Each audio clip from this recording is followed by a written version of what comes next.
I'm doing my May wrap up. I managed to read 9 books this month. Not as good as I wanted, but for my average, it's still pretty good. I was really hoping to get through at least 10 books this month, and I probably would have if some family stuff hadn't happened. Yeah, unfortunately, life gets in the way of everything, doesn't it? I'm a little tired. I'm trying not to be. I've been very drained of energy lately. So anyways, let's talk about the books that we read. So starting off strong with a favorite of mine. This was on my TBR. This is Hour of the Pumpkin Queen. This one, I don't even remember what the prompt was, but this one was on my actual TBR. One thing I should probably be upfront about is I did fail my TBR. I don't think I read like half of the books on my TBR. I know I did not read the true crime novel, which was called like Monster Slayer. And then I think Girl with the Borrowed Wings, I did not read. There were others on that TBR that I didn't read as well. But I did read like 2 or 3 out of my TBR, so that's not too bad, I don't think. I don't know. The first book that we did read was Hour of the Pumpkin Queen. I was just very interested to read this book because, like I said, I'm quite obsessed with Nightmare Before Christmas, and I read the first one. When I picked this book up, I wasn't sure if it was connected to the first book, but it is. They're written by different authors, but they are connected to each other. So this takes place the next Halloween from the first book. So a year later, a week before Halloween. I don't even know how this girl manages to fuck up this town so many times. And this time it's like, it's not really her who did it. There's a dragon in this one. His name is Scorch. He's adorable.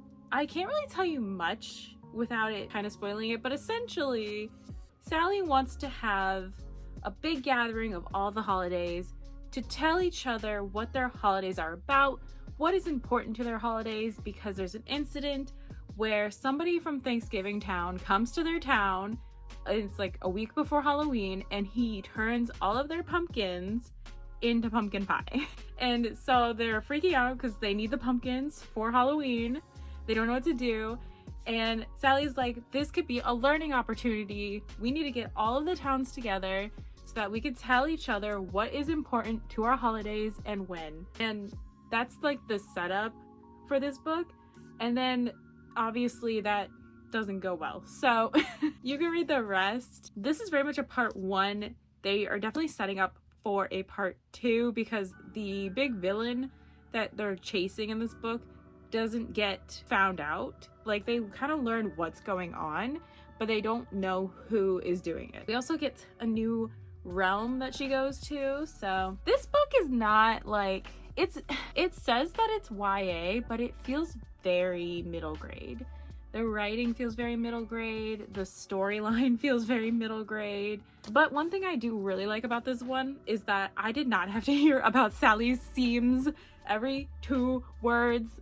I don't even understand who approved the first manuscript of Long Live the Pumpkin Queen. Every other sentence mentioned Sally's seams. I'm not even kidding. And it was like, I get it. She's a rag doll. She's got dead leaves. She's a rag doll. She's got seams. I get it. And this one thankfully did not do that. So I'm excited for the next book. I believe it is written by the same person, Megan Shepherd. I believe it's called Shadow of the Pumpkin Queen. I don't know if it's in here yet. No, it's not. So yeah, I believe the next one is called Shadow of the Pumpkin Queen, or the Shadow Over the Pumpkin Queen. And yes, I will be buying it because I'm not even gonna lie, I'm obsessed with anything Night Before Christmas. That's just who I am. I gave this a 4 stars because I did like it. I was able to like kind of turn my brain off and be like, okay, this is just going to read very young. And after that, I just enjoyed it for the vibes. Anyways, yeah, this is a 4 star for me. We liked it. If it wasn't Night Before Christmas, this would probably be like a 2 star. But this one was a lot better than the other one, just saying. Okay, so the second book I read was actually a digital book. I don't know why, but at the beginning of this month, I was craving a romance. I just wanted something quick, light, and fluffy. So I went on Libby, I searched romance, and the first one that popped up as available is what I read. And the first one that popped up as available was Rebel Bride. This is the second book in this interconnected series. They're interconnected, so it doesn't really matter what order you read them in. You might get more info if you read them in order, but I don't think it really matters. But Rebel Bride, it's about a runaway bride. So this is a hockey romance. I guess I should start off by saying it's a hockey romance. It's about this girl, Summer, who is about to get married to this other player. on this hockey team.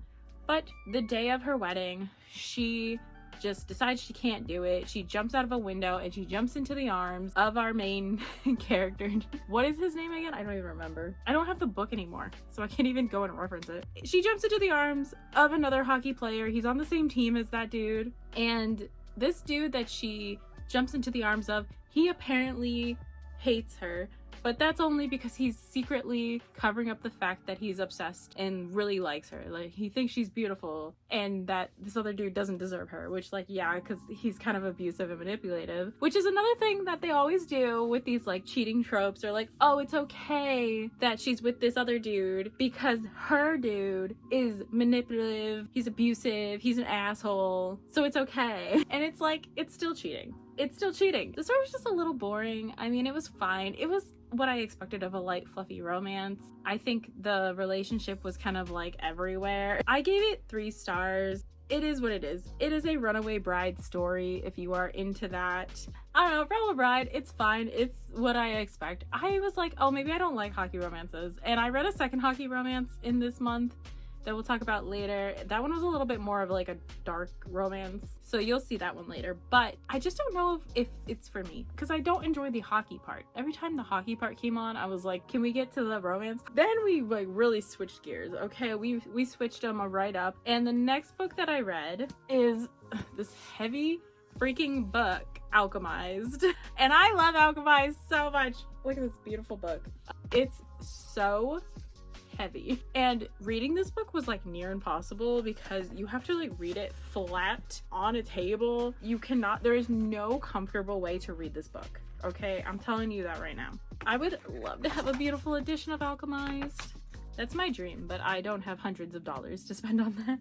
But this book, literally, I loved it. I wasn't even going to read this book because I knew it was Harry Potter fanfic, and I hate Harry Potter. But this book has nothing to do with Harry Potter. It was so freaking good. I loved it. I recommend it. If you like dark fantasy, you'll love this book. The ending was the only part where I was like, this is kind of dragging on. Like when they, like the end, when they are like, you know, I'm like, okay, I think we could just end the story now. But other than that, I loved it.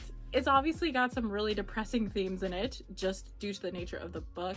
I would really love to do a reread of this book where I read part 2, then part 1, and then part 3. So it's like in chronological order. I think that would be a lot of fun just because I love this book and I want to read it again. But I want to wait till it's been a while so that I kind of forget a little bit of it and then I can kind of relive that joy. Hopefully. This was definitely a good book, and I gave this book 5 stars because I just had a good time with it. You know, when I am excited to come home and read, it's a good book for me.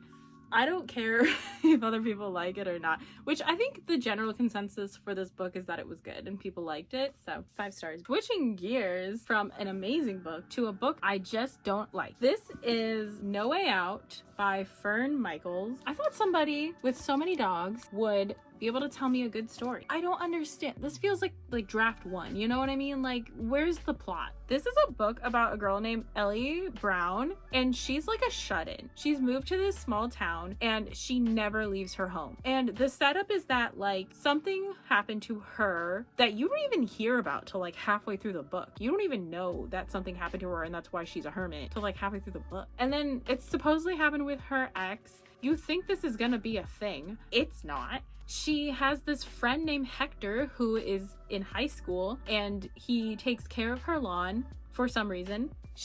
There's this 8-year-old boy who will come into her yard to play with her dog. His mom is going through all this shit with her husband, and it's like, oh, it's gonna be a thing where like the husband is kind of crazy, right? He's abusive, and so she kicked him out and he's stalking them. But then it's like, oh, he's a good guy. He turned his life around. And the mom has now got a thing for the policeman. How many things did they set up? They're like, she's like this advanced like hacker girl. She knows technology. She's creating video games, but that's never really a thing. She has this like accident that happened to her. She's got an ex-boyfriend that just disappeared and she doesn't know why. She changes her number every 10 days.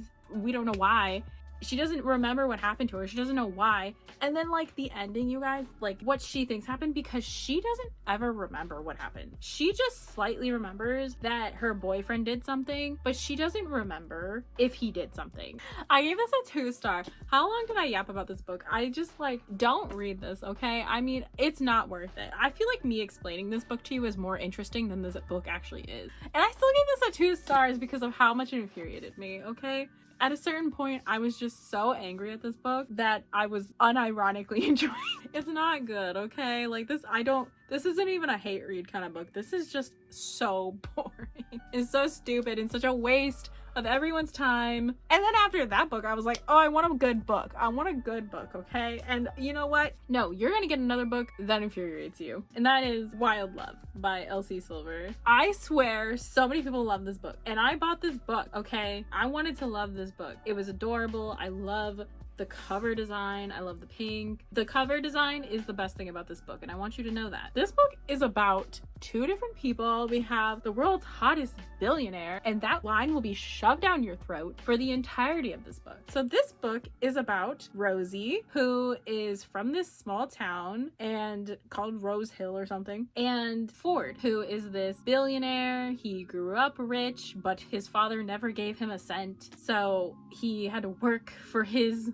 millions, but he's very wealthy, and he is now moving to this small town, and he's going to be opening up a recording studio. Now in this small town, he has a best friend. His best friend's name is West, and West, he has a baby sister. Her name is Rosie. Rosie, she got out of this small town. She hit it big, okay? She went to the big city and got a job. Now she's new at this company. She's got a boyfriend. His name, we don't care. She's only at this place for a little while before her boss has sexually harassed her. Now, of course, she slaps him. She tells him to F off. She tells him she's going to HR, but of course, HR is out for the day. So she has to wait for the morning. So she goes home. She tells her boyfriend. Her boyfriend's like, oh, just don't tell anyone. And she's like, what the fuck? And then she goes to work, just trying to get through the day. She's like, I'm not gonna tell anyone. But the HR comes to her and they're like, you are fired. And so now she's knocking on the door of her brother, but instead of her brother answering, it's Ford. This man she hates, or will pretend to hate, because she says the weirdest shit. The diary thing is so fucking weird to me. Also, what I did skip over is Ford. The setup for this is that Ford is like a single dad, but that's not really true. So essentially, gather around, class. Essentially, Ford is this billionaire. He grew up with money, but when he was younger, to get $100 to go to a concert. 12 years later, this child shows up on his doorstep claiming to be his daughter. He's like, I didn't fuck Morticia Addams. And she's like, this 12-year-old, maybe I should read this to you. I wonder if I could find this really quick, because this literally, I was like, what did you say? All right, so this is from the first chapter. This sets up him meeting this 12-year-old girl. She says, my name is Cora Hyland. Your name is Ford Grant Jr. and you're my biological dad. She's got a lot of nerve, I'll give her that. That's impossible. I never fucked Morticia Addams. Her head tilts and her eyes roll again. She barely reacts. Really original, Nepo baby. Never heard that joke before. She rifles through her backpack, black, of course. She pulls out a sheet of paper embezzled with a logo I recognize. The company I submitted my DNA to so I could complete a family tree gift for my mom. So this is Cora. What about a paper Dixie cup? She continues. A petri dish. A sterilized tube. You fuck any of those for a few bucks at any point in your life? And I feel every drop of blood sink down to my feet as my stomach turns and my head spins. Because yes, in fact, I did. It's not his daughter. This is not his daughter. He may biologically be related to this kid, but he is not this kid's father. He is not a single dad. He is just a man who, yeah. And this girl, Cora, this 12-year-old girl, repeatedly talks about like him being a sperm donor. I'm like, this is a 12-year-old. 12-year-olds don't talk like that. And if they did, that's fucking creepy. It was so uncomfortable to read. I don't even know how I survived reading this book, because I was like, whatever. We got through the first half of the book and I'm like, I'm here for the romance, okay? The situation with this kid makes me uncomfortable because you don't know this kid. This kid does not know you. Supposedly your guidance counselor allowed you to get on a bus to go down to this stranger's house. It's fine, right? Because he's a billionaire, right? If he lived in the trailer trailer park, I'm sure we'd be having a very different story right now, but it's fine because he's a billionaire. So he just immediately like takes this kid in as his own. It's creeping me out. I don't like the setup here. I don't like it. He's not a single dad. He's just a stranger. He's a stranger. And the mom, I don't care how many online tests she did to make sure he wasn't a psycho. You don't know this man. I hated the setup so bad. And then I was like, whatever, I'll stick around for the romance, okay? Because I liked Ford as a character, but then you have Rosie, and she is the most infuriating woman alive, okay? She is so rude, but not in a fun, funny, snarky, sarcastic way. She's just an asshole the whole time. Okay, even when they are together, there's this paint scene, okay? And if you have read this, you know, I wanted to throw this woman out of a plane without a parachute. I cannot describe to you how much this paint scene angered me.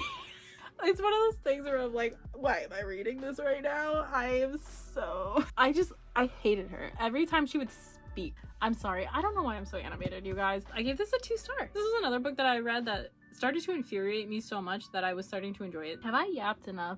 Probably not. Let's move on to the next book I read, because this book was marginally better, but not by much. I really wanted to love this book. I did no research on it like I usually do. The only thing I knew about this book was that it involved vampires. I love vampires. It's a newer release, and it is Bury Our Bones in the Midnight Soil by V.E. Schwab. What a beautifully written book. I love the writing, hated the story. I love this book up till it was probably like the 50% mark. It's whenever Sabine's chapters stop and you just get Alice and Lottie's. It's basically about these vampires in 3 different decades, 3 different eras of time. Their experiences not only being women, but also being queer, then being vampires. The beginning is so good. The setup is so good. The ending sucks. It's like you spent all this time and you kind of see this like evil serial killer, and then Lottie, who is like telling you like the rest of the story. I don't care.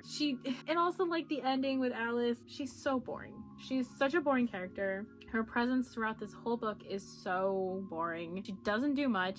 She kind of just mopes, and then she tells you about a story from her childhood, and you're like, eh. Every time I would get to her chapters, I was just like, eh. And I would just wait to get back to Sabine. Those were the ones I was enjoying. I would like read through those really quickly, and then I'd be on Alice's chapters, and I'm like, ugh. This book isn't really about vampires, to be honest. Like, it is, but it's not. This was a 3-star for me because I did like the beginning. I really liked the writing. I disliked Alice's chapters. Did not like Lottie. The best part about this book was Sabine. And if they just did Sabine's story, I think this would have been a much better book. Then it was like, you know what, I'm kind of tired of just reading all these bad books. And I was like, I just need another like turn your brain off kind of book. Like intentionally turn your brain off. I was watching Peace Love Books, I believe is their username. I feel like you guys know who I'm talking about. I'm pretty sure it's Peace Love Books. And they did a vlog where they were listening to audiobooks. And one of them was a hockey romance. And it was called The Pucking Wrong Guy. This is book 2. And the way they were talking about the book, I was like, sounds like something I'll enjoy. So I got the book off of Libby. When it's a dark romance, I love an obsession trope. I love the toxicity. Like, give it all to me.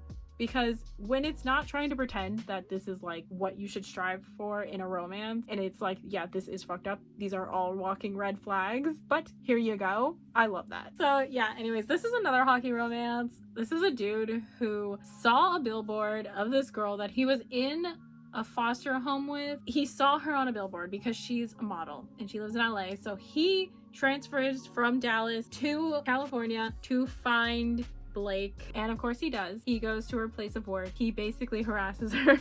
And this is another book that had a cheating trope in it, but it was fine. I enjoyed it just as a stupid, like, what the hell am I reading right now kind of a book. I gave The Pucking Wrong Guy 4 stars, so like, good on you, I guess.